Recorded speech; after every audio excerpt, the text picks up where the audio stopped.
کر لیجئے. اور اب ایک بات کو سمجھیے، یہ ذرا موضوع جو ہے کچھ تھوڑا سا نازک ہے، اس کا مفہوم جو ہے کوئی مفہوم مخالف آپ اپنے ذہن میں نہ بٹھا لیجئے گا.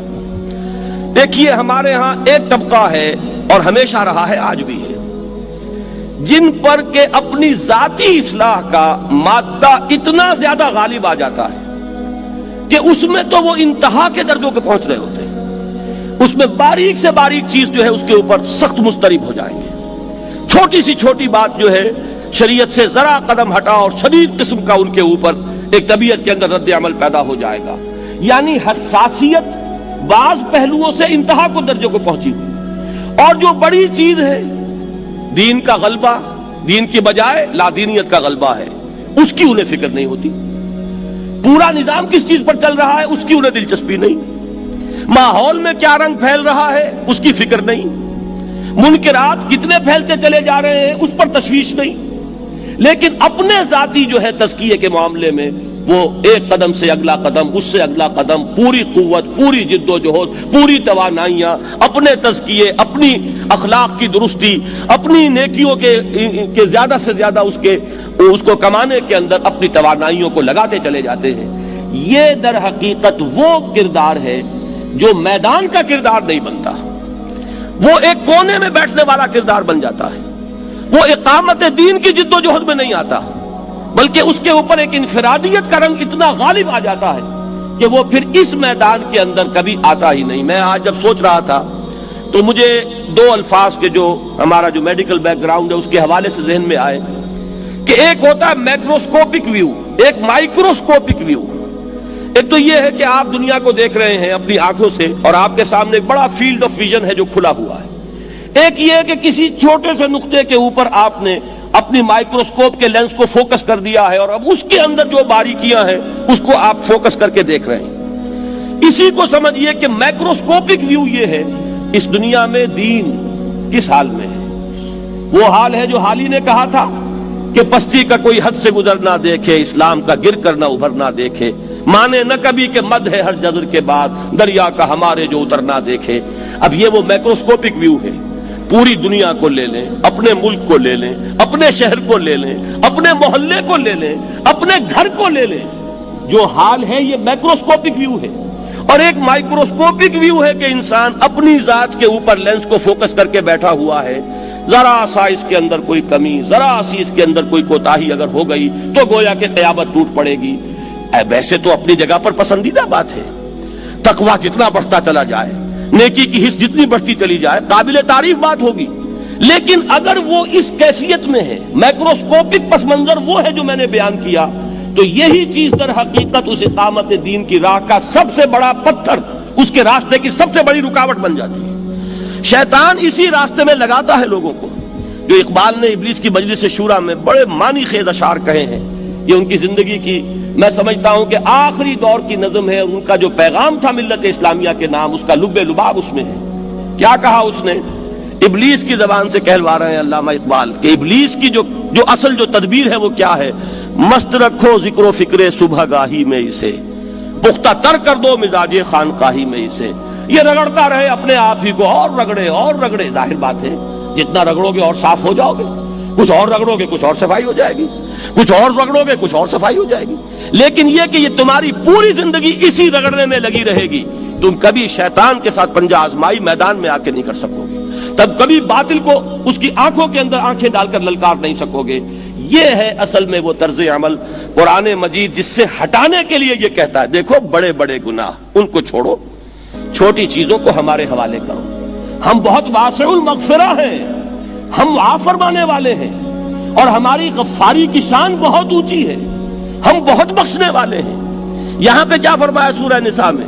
اگر تم ان تجتنبوا کبائر ما تنہون عنہ، وہ بڑی بڑی چیزیں کہ جن سے تمہیں روکا جا رہا ہے، اگر اس سے باز آ جاؤ گے، نکفر عنکم سیئاتکم، تمہاری برائیوں کو ہم تم سے خود دور کر دیں گے، وندخلکم مدخلا کریما، اور تمہیں بہت ہی باعزت مقام پر پہنچا دیں گے. میں یہ کوشش کر رہا ہوں لیکن مجھے یہ ڈر لگ رہا ہے کہ کہیں آپ میری بات کو صحیح کانٹیکسٹ میں اور جو میرا اصل مضمون ہے اور مفہوم ہے اس کو سمجھ نہ پا رہے ہو، اور کوئی قابل اعتراض بات آپ کے سامنے آ جائے کہ تزکیہ نفس کی نفی کر دی اس نے، اور اس نے اخلاق کے اعمال، اپنے اخلاق کے اور اعمال کی درستی جو ہے اس کی نفی کر دی، میں نفی نہیں کر رہا، ایک توازن کی ضرورت ہے کہ وہ مائکروسکوپک اور مائکروسکوپک ان دونوں کے درمیان توازن ہو۔ دیکھو کہ اس دنیا میں اس وقت ہو کیا رہا ہے، اور اسی کے لیے وہ حدیث میں سنایا کرتا ہوں، آج تو یہ درس قرآن میں بات آ گئی ہے، وہ حدیث میرے نزدیک آخری چیز ہے، اس کے بعد بھی اگر آنکھ نہیں کھلتی کسی انسان کی تو میں نہیں سمجھتا کہ وہ اپنے گرد اس نے جو یہ فلا تزکوا انفسکم، اس نے جو اپنے گرد تزکیہ نفس کا ایک مصنوعی حالہ بنا لیا ہے، کبھی بھی وہ اس حالے سے نکل سکے گا اگر اس حدیث سے بھی آنکھ نہ کھلی۔ اور وہ حدیث کیا ہے؟ مولانا اشرف علی تھانوی نے اس کو اپنے جو خطبات جمعہ ہیں ان میں نقل کیا ہے، بیہقی کی روایت ہے، اوحى اللہ عز وجل الى جبرائیل علیہ الصلوۃ والسلام ان اقلب مدینۃ کذا وکذا باہلھا، اللہ نے حکم دیا حضرت جبرائیل کو فلاں فلاں بستیوں کو الٹ دو اس کے رہنے والوں سمیت۔ قال فقال، حضور نے فرمایا، اس پر حضرت جبرائیل نے عرض کیا بارگاہ خداوندی میں، ان فیہا عبدک فلانا لم یعصک طرفۃ عین، پروردگار اس بستی کو الٹ دوں، اس میں تو تیرا فلاں بندہ بھی ہے جس نے کبھی پلک جھپکنے جتنی دیر بھی معصیت میں بسر نہیں کی۔ اب آپ اندازہ کیجئے، یہ جو ہے نا اپنے آپ کو رگڑنا اور مانجنا اور پوری زندگی رگڑنے میں اور مانجنے میں لگا دینا، ہم بعض بزرگوں کے تذکرے میں سنتے ہیں اتنے اللہ والے تھے، اتنے اللہ والے تھے کہ ان کا گھوڑا بھی کوئی مشکوک دانہ نہیں کھاتا تھا، اور وہ خود جو ہے وہ انگریز کی عدالت میں بیٹھے ہوئے اور انگریز کی نوکری کر رہے تھے۔ یہ ہے وہ مائکروسکوپک اور مائکروسکوپک کا عدم توازن، طاغوت کی چاکری کر رہے ہیں، انگریز کی ملازمت کر رہے ہیں، انگریز کے قانون کی تنفیذ کے اندر اعلی کار بن رہے ہیں، لیکن ذاتی تقوی اور ذاتی نیکی اور ذاتی للہیت جو ہے اس کا معیار یہ ہے کہ ان کا گھوڑا بھی مشکوک چارہ اور مشکوک کھانا نہیں کھا سکتا۔ یہ ہے وہ عدم توازن، اس کو نوٹ کیجئے گا، جس کو کہ اس حدیث میں محمد الرسول اللہ صلی اللہ علیہ وسلم نے واضح کر دیا کہ حضرت جبرائیل عرض کرتے ہیں کہ اللہ فلاں بستی کو الٹ دوں، اس میں تو تیرا فلاں بندہ بھی ہے جس نے پلک جھپکنے جتنی دیر بھی معصیت میں بسر نہیں کی۔ ذاتی نیکی کا اب اس سے اونچا کوئی مقام کوئی شخص مجھے اگر بتا سکے تو میں اس کا مرید ہو جاؤں گا۔ اس سے اونچا کوئی مقام ہوگا کہ آنکھ جھپکنے جتنی دیر بھی کسی نے معصیت میں بسر نہیں کی، ذاتی نیکی کی معراج۔ لیکن حکم کیا ہوا بارگاہ خداوندی سے؟ قال فقال، حضور نے فرمایا، اللہ تعالیٰ نے حکم دیا جبرائیل کو، اقلب علیہ وعلیہ، الٹو اس بستی کو، پہلے اس بدبخت پر پھر دوسروں پر۔ کیوں؟ فإن وجہہ لم یتمعر فی ساعۃ قط، اس لیے کہ اس کا چہرہ کبھی میری غیرت میں سرخ نہیں ہوا، اس چہرے کا رنگ نہیں بدلا۔ بے غیرت انسان، بدیاں پھیلتی رہیں، میرے دین کو روندا جاتا رہا، میری شریعت کی دھجیاں بگڑتی رہیں، عوامر کا مذاق اڑایا جاتا رہا، نواہی کے لیے دنیا کے اندر جن چیزوں سے میں نے روکا اس کے لیے فلسفے تراشے گئے، اور یہ لگا رہا مست رکھو ذکر و فکر صبح گاہی میں اسے، یہ سوائے ذاتی اپنے اس اصلاح کے اور ذاتی تقوی کے اور ذاتی نیکی کے اور ذاتی عبادت گزاری کے یہ میدان میں نہیں آیا، اس کا خون نہیں کھولا کبھی، اس کے چہرے کا رنگ متغیر نہیں ہوا، لہذا یہ دوہرا مجرم ہے۔ یہ ہے وہ تصور جو یہاں پر نوٹ کیجئے۔ ہاں اس کے یہ معنی بھی نہیں ہے کہ نماز بھی نہیں پڑھ رہے، روزہ بھی نہیں رکھ رہے، اقامت دین کے کارکن ہیں، فرض نماز آ گئی ہے وہ چلی جا رہی ہے، جماعت کا کوئی اہتمام نہیں ہے۔ اب یہ دو انتہائیں ہیں، ایک انتہا یہ کہ وہ تزکیہ نفس جو ہے اسی میں وہ رگڑنے اور مانجنے کا عمل جاری ہے، ایک یہ کہ اس کا سرے سے کوئی تعلق ہی نہیں، اپنی ذات سے بحث ہی نہیں۔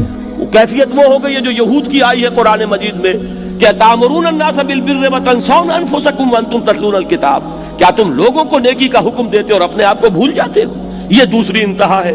پھر وہی بات عرض کروں گا، وہی بال سے زیادہ باریک اور تلوار کی دھار سے زیادہ تیز راستہ ہے جس پر چلنا ہوگا کہ نہ یہ ہو کہ وہ مبالغہ ہو رہا ہو، اپنی ذاتی اصلاح میں تو مبالغہ کی حد تک آگے جا رہے ہیں، اور دوسرے یہ کہ اپنے دین کی تبلیغ و اشاعت، اقامت دین کی جد و جہد، اس کا کھانا ہی نہیں کھولا زندگی میں، وہ کھاتا ہی نہیں کھلا ہے۔ یہ ایک انتہا ہے۔ دوسری انتہا یہ ہے کہ انسان یہ سمجھے اپنے آپ کو کہ میں تو مجاہد فی سبیل اللہ اور دین کا کارکن اور دین کا میں اللہ کے دین کو قائم کرنے کی جد و جہد کرنے والا ہوں، جبکہ حال یہ ہو کہ جو کبائر ہیں وہ بھی زندگی میں موجود ہوں۔ ظاہر بات ہے فرض کا ترک کبیرہ ہے، نماز فرض چھوڑی تو کبیرہ گناہ کا ارتکاب ہو گیا، وہ تو کبائر میں آ جائے گا۔ فرائض کا ترک کر دینا کبیرہ گناہ شمار ہوگا۔ لہذا یہ دو